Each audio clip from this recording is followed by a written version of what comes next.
Customer states, my fiance wants to leave me every time we drive through a parking lot together. There's your problem. It's me, I'm the customer. We're gonna fix it. So these are number 3 round-headed rivets. We take them out to schools and talk to kids about aviation because they're mainly what's used to hold airplanes together. But these rivets are going to be what we use to fix it today, along with that random piece of pipe. Now it's important to know that this is only a temporary solution and you really shouldn't do this, but I'm going to do it until I get a new muffler. So here's an airplane. Here's some rivets. Okay, now they take a rivet gun on the front and a bucking bar on the back and they squish them together and it's holding 2 pieces of metal right now. We're going to do the same thing on our exhaust.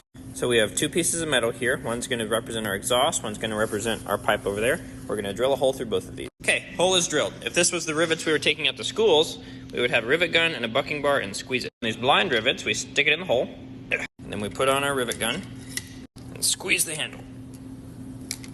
And that rivet expands and holds it together. Follow for part 2.